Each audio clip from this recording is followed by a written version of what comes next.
kanang systematic astrology during our theology nga faith plus repentance is equal to love. Nga mo kini kinahanglan sa usa-usa kanato ilabi na kayo diha sa itong tagsa-tagsa ka pamilya. Kaya naman kinahanglan kita og pagtuo o gano man nga giuna nako ang faith. Tungod kay faith is the light that guides us through the darkness of valleys of our life, reminding us that we are never alone in our journey towards holiness.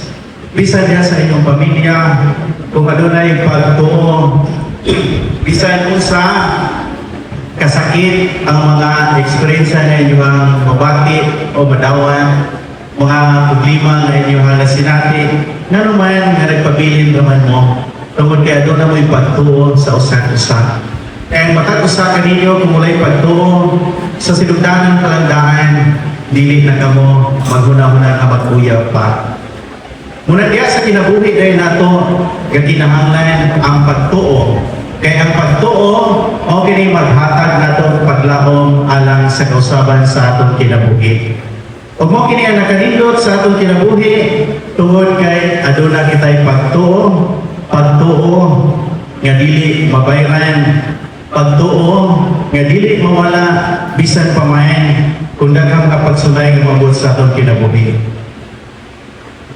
Gagahapon, niadto ko sa ato ang bayag sa Congress House sa Lapakon. Kanya akong caretaker dito, mahuli na tago mga alas 9 sa gabi. Nagtingan ako nagkahilang maniyang asawa. Nagsasadre, ihatag nagyari sa imuhang payag sa Congress House, akong bana tungod kay sige rin kaaway. Ikaw, sa may hinunggan ko pa anong kaaway man mo. Ito, istorya mi, anto na atag ko kalauna. Hindi ko kapuya mo rin kinabuya. Nagkan ko yung schedule ko pa. Kunya na mo, pagkini nga problema. May kung mula ka tungod kay kinahanglan sila o paminaw sa mga problema sa ilang kinabuhi. Kaya kasalikan nila nga tao nga mo share sa ilang mga problema sa kinabuhi. Ningon ang iyang asawa, kining mo sa Dre, kay okay ra kayo kung dili mahubog. Pero mahubog na gani, mawala na siya, kung dili na siya, katigo mo pa rin siya gugma nga ni kanamo. Muna akong ipangutana sa, kung sa man ang pinakadakong rason, gano'n mag-away mo diba? Mga po ninyo, pangutana ka mo, kung sa may pinakadakong rason, gano'n maglalis mo sa inyong pamilya. Ang pinakadakong rason, gano'n maglalis ngayon, ang matag-tao, tungod kay dili magtakbo kanang gitawag nato o core value nga inyong gisunod sa inyong kinabuhi. Kung matag pamilya, aduna may kamoy mga ups and downs, pero kinahanglan mag-abot mo sa tunga. Kana mga makasabot ka o sa weaknesses, o sa kahuyangan sa usag-usa kaninyo, aron magpalbotayon kamo diya sa pagpuyo ng pagdigugmaon. Kung ganito ikaduha ako sa pangutana, kung sa may dakong rason, nga nung gaminyo kamo, nga nakakaroon din kung sa may pinakadakong rason, nga nung nagminyo mo sa inyong asawa, sa una, mayong gagugma, karoon, nagkadugay na, mayong natungod sa mga anak.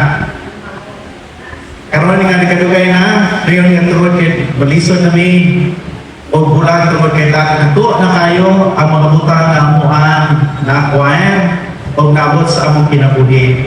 Usay malimot na ta sa usa ka butang kamoy naghatag nato og kahaya. Remember, faith plus repentance is equal to love. Mga kaigsunan ko diyan ni Kristo,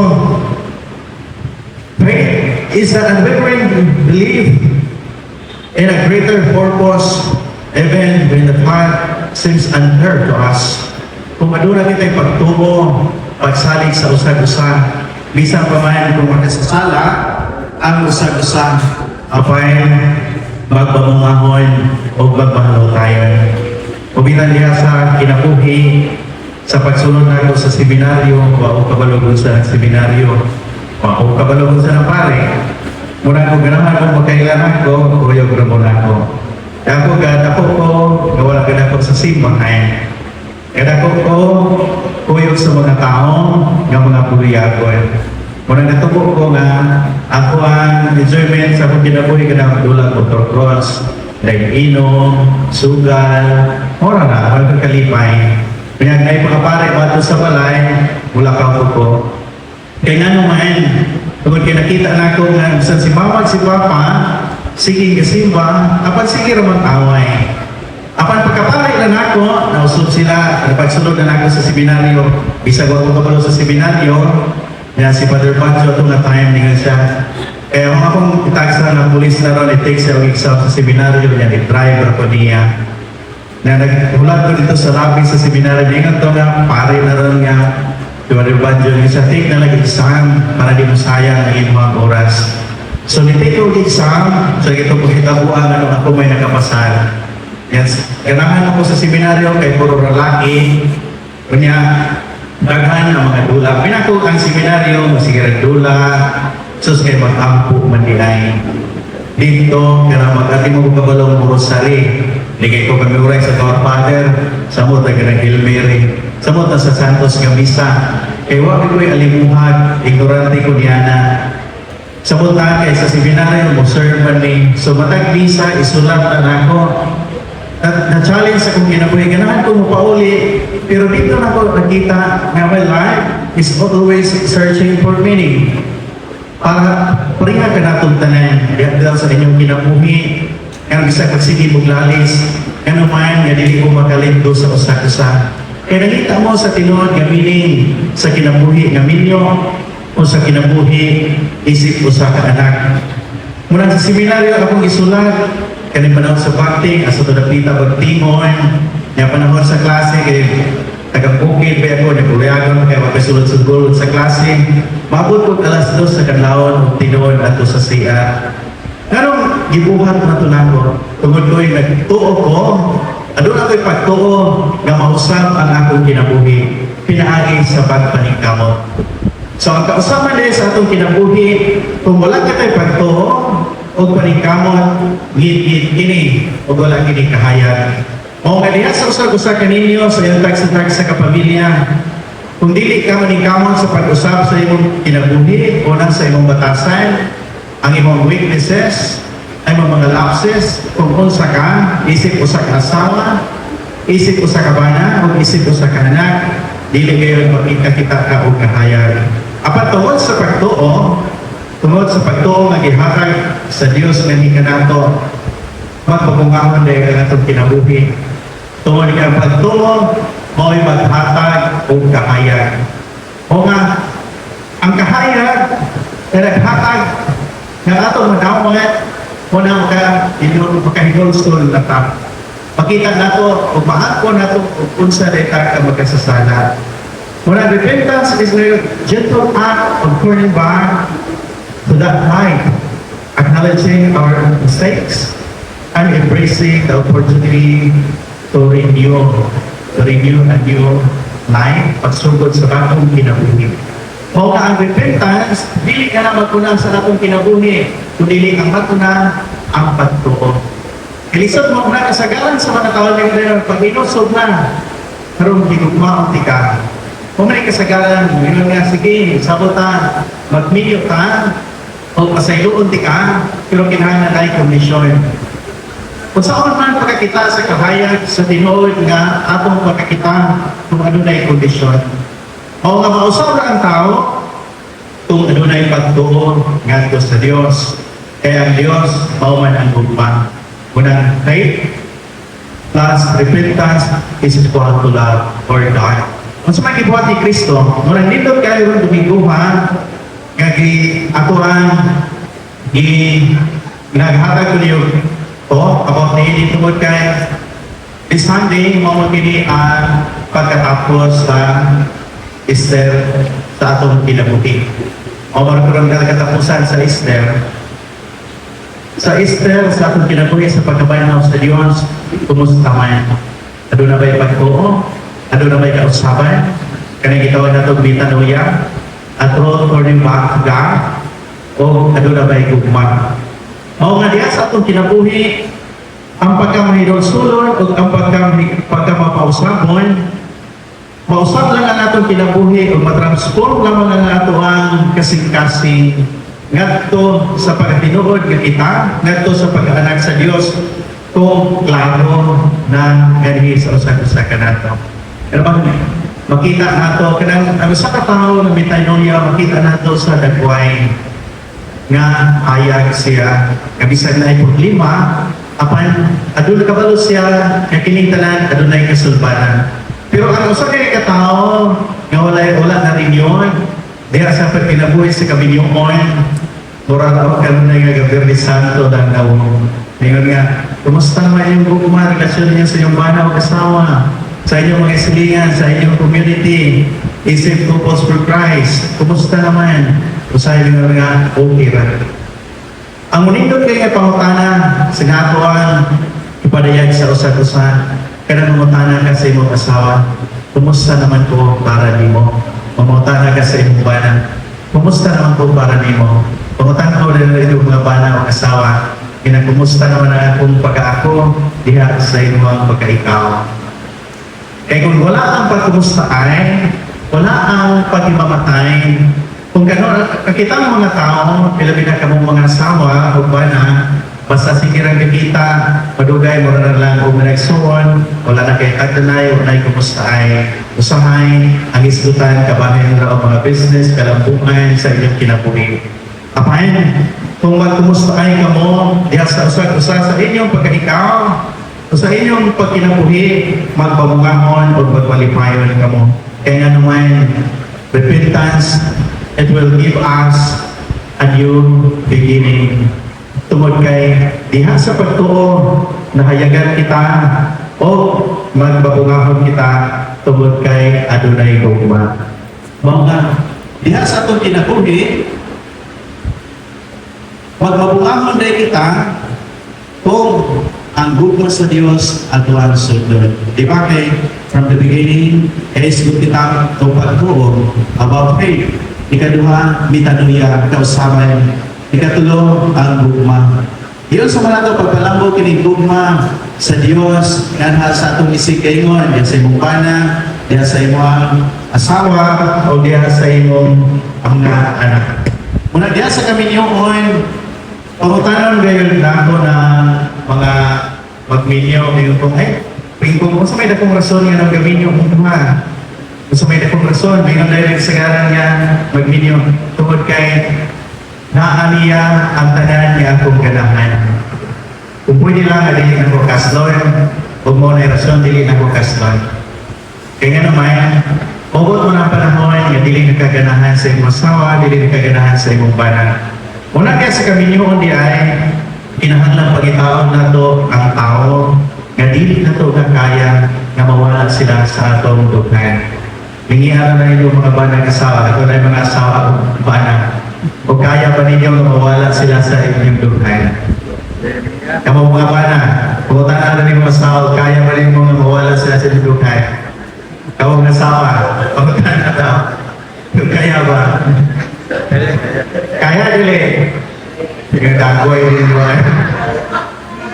Ang nagkisunod ko din ni Kristo, o ka na ang tinuod. Masa man nagkibuhat ni Kristo? Nagpakatao siya, nag-anto siya, nilo pa siya sa cross, o gipakita niya kanato ang kabanhawan. Bago ramayan, guys, sa ulo kita sa kabanhawan. Ipakita kayo ni Kristo, haron kita dili mahibulan gato kaniya. O kamong bana, kamong asawa, pakamati ka ng inyuhang gigugma. Himuha ang iyong kaugalingon nga cross alang sa kalubuhan sa inyong pamilya. Dili kayo minunday ng pan. Mao kini siyempre ang cross sa akong kinabuhi. Kay buruyagon kayo. Mao kini akong bana ang cross sa akong kinabuhi. Mao kini akong asawa kailangan kayo, chismosa pa kayo. Kaya siguro pungko dris balay. Bali pag-iwag kayo, inihana, usahay sa atong kinabuhi, mangangin kita sa uban. Muna gitawag niya sa psychology, matod pa ni Edmond Husserl, din siya nga, don't make others. Din siya nga, nagitawag niya o bracketing. Din siya nga, kitang mga tao, to make other people as a mirror of ourselves. Huwag mo ka nagisagaran. Gusto kita maghisgot sa kinabuhi sa uban, pero kung ang ato ng kaugalingon, dili taganahan. Kung saan man nato pagkakita sa pagtuo o pagkakita sa tinuod nga bitanuya nga mahadlok magita mo hisgot sa atuang kaugalingon. Kamu daw, sulay ang hisgot din nyo karon ka yung bisyo. Kung ganahan ba mo? O malipayon ba mo? Kamu mga asawa o bana, pauta na ang inyong kanunay hisgutan. Kung sa'y angay palampuon, kung sa'y angay nga dili palampuon. Dili kay atong iniror, ang tipuhan na itong salamin ng ubang mga tao. Abot na ko ka na ngayon magsalamin ng ubang mga tao. Kada bang isgutan na ito ang ilang mga witnesses aron dili maisgutan ang atong kaugalingon. Asa man nato makuha o asa man nato magkaplagayan ang pagtuo o kausaban o ugma kung mao ka na ang atong pagkinabuhi. Dili kayo nato makita. Tungod kay kanunay kita kagalutaw. We're always floating in the air of life. Kaya naman, haluman ang atong pagtinagdanay. Haluman ang atong pagtigugmaay. Unang faith plus repentance is equal to love. And it runs from our struggles and transforms our hearts into a new bitaluya and walk towards hope. Remember, my brothers and sisters in Christ, every moment is a chance to start a new life, to defend our faith, and to seek forgiveness. Kung kamong mga bana, mga asawa, paningkamutin ninyo, nga makuha din nyo, makuhaan ninyo ng tulong. Ang patuo, ang pag-usap, ang paghigugma. Kaya ganing tanan, o kini ang magmulong sa atong kinabuhi. Kaya kung wala kita yung pagtuo, dili pa ang mausap. Di man mausap ang usa katao kung wala yung pagtuo sa kausaban. Kung dili usap, makita ang kausaban sa usa katao kung wala yung gugma. Kung kakaling tulo, tinahanglan kayo sa atong kinabuhi. Kaya dili kita makasaling sa usa-usa kung wala ang gugma, ilabi na ang gugma nga gihatag sa Dios kanato. O nga, diya sa inyong pag-sharing mo niya, ano na po'y question nga ako ang iyon ko kamo nga inyong kining nga i-share sa usa-usa. Simple kayo nga pagkutana. Una, kung saan ang pagtuo sa imong kinabuhi ngadto sa imong tao nga imong gihigugma. Kung sa kadako ang imong pagtuo sa tao nga imong gihigugma, kahantod karon imong gyapon gihugtan. Ikaduha, kung sa may kausaban sa imong kaugalingon, ganong ang imong pagtuo o paghigugma niya nga nilambo pa o gagikatulong kung sa man ang gugma sa Ginoo yun sa man yung pag-apply sa usag-usag. Mga kaigsunan ko na ni Kristo, maghinahon ako na kaninyong komunidad, kining Couples for Christ. Tinood kayo na magkatabang kinihindir sa kinabuhi ka ninyo. Ang ubahin, ganahan sila o WMP. Apayan, parihan ang kini o parihan ang tagagapuyo. Mas maayo kayo mga minyo, matod pa ni Anthony Ambrose nga, the vocation of marriage is a true gift from God and it's very wonderful and beautiful. Tingnan naman, naman kayo kasiran kayo mong higugma. Kamu mga asawa, yan nakakaroon din din. Tinood na 100% mga kapag-share mo sa inyong banan sa iyong problema. Ikot-ikot, ayun na ako. Oo mga bana, 100% mga kapag-share mo sa inyong problema sa inyong asawa. Sure, wala tinaguhan. Ito na inyong ka, iring-iring sa una, inyong na-share. Kinahanglan nga, matinod-anon ka sa usag-usag. Kaya ang tinuod nga kausaban, ang tinuod nga pagtuo, o tinuod nga kausaban, o tinuod nga gugma, kanang wala kay gitago sa imong kaugalingon. Bitanan mo pangingon nila na kinahanglan, bold ka at tumangan sa Diyos. Tungod kay sayod ang Diyos kung unsa kita, o kita mismo na sayod sa itong kaugalingon kung unsa kita. So sa ato pa, kung ihigugman niyo pag-ayo ang imong asawa o ang imong bana, inahangla makabalo siya kung unsa ka, kung unsa ang sulod sa imong kasing-kasing, kung unsa sulod sa imong pagkaikaw. Kung ano na kay gitago sa imong pagkaikaw ngadto sa imong higugma, pasabot niya na huwag ka higugma niya. Tinuod ka na, kung klaro ka na. O ba bitaw diha sa ato pagsalo ni Pentecost, importante kayo na mapuy-an nato ang atong kinabuhi isip usa ka binunyagan. Kay diha sa bunyag, dadawat nato ang espiritu sa kamatuoran. O ikaduha, gilingon kita diha sa kumpirma. Aron mamahimo kita nga mga sundalo sa Ginoo, o mamahimo kita sulugon sa Ginoo sa pagpalaplag dili mao gugma tungod kay gipasayo kita niya o gihugma kita niya. Ang tubag atuwa mani gituman nagtinumanon ba kita sa iyang kabubuton. Kamo mga maninay di ba daghan mga pinugos din bilang isa ko na nakabot kanay gipugos. Kaya sa bunyag ba kana nakasulay ko kanay pugos sa bunyag. Kung nagdiya sa bunyag, mo kini ang pinakanindot nga gasa nga inyong mahatag ngadto sa usa ka bata kay inyong gihigugma. Apo, gihigugma mo na inyong gibugos. Kaya kaya inyong pagbugos, dako kay mo og responsibilidad ni anak.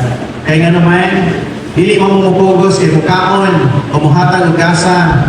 Kung dili igugos mo, tungod kay gidawat ninyo ang responsibilidad isip misyonero sa kamatuoran nga gihatag ni Kristo gani kanato. Kung sa magpiling kamatuoran, mo ang paghigugma o pag-ilang kaniya. Pero kay kung wala ninyo ipadayag ang matuod nga gugma, kung wala po kapakabanak nato sa inyong mga kinugos, pasabot na mga bakakon kamo. Tinuod ka na. Sakit ang kamatuoran, pero mao ka na ang kamatuoran di ipadayag gihatag ni Kristo nga ni kanato. O nga, maghinaon ako, ang pagtuo o kausaban sa atong kinabuhi, ang tinuod kapitaluya, ang kahayag, mao ang gugma. Ang pangutana, ano na may tinuod nga kahayag sa atong kinabuhi karon? Ano na may tinuod nga gugma? Pagkatabang pa mo, diya sa atong komunidad, o diya sa inyong mga bana, ang asawa, panaglitan, ang inyong asawa, mamay, ang maglaki, kaya ba niyong pasayon? Ako itag sa hiling ko sa iyang gugma sa iyang asawa. Ibaligyan, iutangan siya, iprinda pa ang iyang tuhan, gidala pa ang iyang kwarta na 2 million kape. Kaya akong ipangutanan, kaya gubalik ang iyong asawa, dawaton na mo, minsan dawaton ginako, tungod kay gugma lang siya pa tayo. Asa ka na? Kung ako bata, toko din sa Giling ko niya tungod kay, o ka na ang tinuod nga gugma. Bisag unsa pa'y mahitabo, bisag unsa pa kanitawhana, bisag unsa pa kanibayhana, apan ang iyang gugma, dili mausab. Kaya mo ka na ang gugma. Ang gugma, dili na mausab, bisag unsa nagbalitok-balitok. Kaya nga naman, kabalukan mo pasaylo. Ang imong kasing-kasing, bisag kasakitan, apan kung kabalukan na mong angkon, o imong budawat, o nagtuo ka sa gugma sa Dios, o diya sa grasya sa kaminyon, imo gayon mapasaylo, imong madawan. Kung nagdamo mga asawa, kung mga bana na rin pasaylo ka, nga tilod ka na yun. Ipadayag ang tilod nga pasaylo sama sa buhat ni Kristo. Aron na matago sa kaninyo, mamahimong taytayan, alang sa kaluwasan. Inaot paunta.